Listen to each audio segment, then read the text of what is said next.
चलिए आज बात करते हैं एक ऐसे खेल की जो शायद देश का सबसे बड़ा खेल था, पर जिसे बहुत से लोगों ने देखा ही नहीं। एक ऐसी कहानी जो सुर्खियों में तो खूब रही, लेकिन उसकी हकीकत कहीं और ही खुल रही थी। ये कहानी शुरू होती है 21 मार्च 2024 की रात से। जगह है दिल्ली और वक्त है रात के 9 बजे। माहौल में एक अजीब सी खामोशी।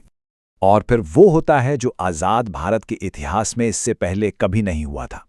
एक sitting chief minister Arvind Kejriwal को उनके ही घर से गिरफ्तार कर लिया जाता है। अगले ही दिन हर टीवी चैनल, हर अखबार, हर हेडलाइन पर बस एक ही कहानी थी। इसे नाम दिया गया देश का सबसे बड़ा शराब घोटाला। ये वो ऑफिशियल स्टोरी थी जो हम सबको बताई और समझाई गई। तो आरोप क्या थे? कहा यह गया कि एक नई शराब नीति लाई गई और उसका इस्तेमाल हुआ करप्शन के लिए। मनीष सिसोदिया और सत्येंद्र जैन जैसे टॉप लीडर्स पर करोड़ों की रिश्वत लेने का इल्जाम लगा। और सबसे बड़ी बात, जांच एजेंसियों का दावा था कि उनके पास इसके एकदम पक्के सबूत हैं। अब सवाल उठता है कि ये नई पॉलिसी आखिर थी क्या? बहुत सीधे शब्दों में कहें तो ये दिल्ली में शराब की बिक्री को प्राइवेटाइज करने की एक स्कीम थी। मतलब अब सरकार खुद शराब नहीं बेचेगी, बल्कि प्राइवेट कंपनियों को लाइसेंस देगी। और अब आता है कहानी का सबसे हैरान करने वाला मोड़। जिस पॉलिसी को घोटाले की जड़ बताया गया, उस पॉलिसी से सरकार का खजाना खाली नहीं हुआ, बल्कि 27% बढ़ गया। टारगेट से कहीं ज्यादा पैसा सरकार के पास आया। यहीं पर वो सवाल खड़ा होता है जिसने सबको चौंका दिया कि अगर सरकारी खजाने में पहले से ज्यादा पैसा आया तो फिर घोटाला था कहां? खैर, 2 साल तक ये केस चला, मीडिया में, लोगों के बीच, हर जगह। और फिर कोर्ट का फैसला आया। एक ऐसा फैसला जिसने पूरी कहानी का रुख ही मोड़ दिया। कोर्ट ने अपने फैसले में बिल्कुल साफ-साफ कहा, पूरा केस बेबुनियाद साबित हुआ है। ये न्यायिक जांच में टिकने में पूरी तरह नाकाम रहा। सोचिए, ये कितनी बड़ी बात थी। तो चलिए अब जरा करीब से देखते हैं कि जिन ठोस सबूतों का इतना हल्ला था, उनकी असलियत क्या थी। कोर्ट में आखिर पेश क्या किया गया? अब जरा यहां गौर कीजिए। आरोप कितना बड़ा था? 44 करोड़ रुपए से ज्यादा के मनी ट्रेल का। और सबूत के नाम पर कोर्ट में पेश किए गए कागज के कुछ टुकड़े जिन पर पेंसिल से कुछ लिखा था।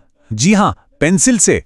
जाहिर सी बात है, अदालत ने ऐसे कागज के टुकड़ों को सबूत मानने से साफ इनकार कर दिया।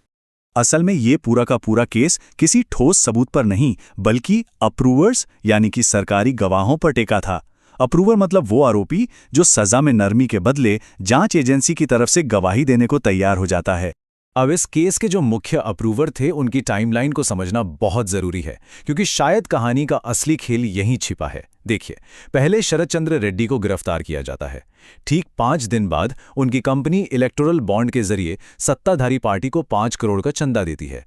इसके फौरन बाद वो सरकारी गवाह बन जाते हैं और फिर उनकी गवाही के बाद उनकी कंपनी उसी पार्टी को 25 करोड़ रुपए और देती है। तो ये सब देखकर सवाल उठता है कि भाई असली खेल आखिर था क्या? अदालत ने सिर्फ सबूतों पर नहीं, बल्कि जांच के पूरे तरीके पर ही बहुत गंभीर सवाल खड़े कर दिए। कोर्ट ने पाया कि ऐसा लगता है मानो सीबीआई ने पहले ही एक नतीजा सोच लिया था और फिर उस कहानी में फिट होने के लिए फैक्ट्स को इधर-उधर किया। जो सबूत आरोपियों के फेवर में थे, उन्हें 14,000 से ज्यादा ईमेल्स के ढेर में कहीं दबा दिया गया। कोर्ट ने इसे एक कोरियोग्राफ्ड एक्सरसाइज तक कह दिया और जांच अधिकारी के खिलाफ डिपार्टमेंटल इंक्वायरी का ऑर्डर दे दिया।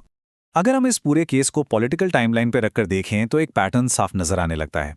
2020 दिल्ली में बड़ी जीत, 2022 पंजाब में रिकॉर्ड जीत, और इसके ठीक बाद पार्टी के टॉप लीडर्स की एक-एक करके गिरफ्तारी का सिलसिला शुरू हो जाता है।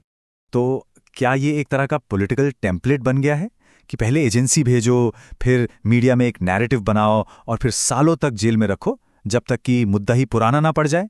और यही बात हमें इस कहानी के सबसे जरूरी सबक पर ले आती है कि असली खेल वो नहीं होता जो हो रहा है, बल्कि असली खेल वो होता है जो हमें दिखाया जा रहा है।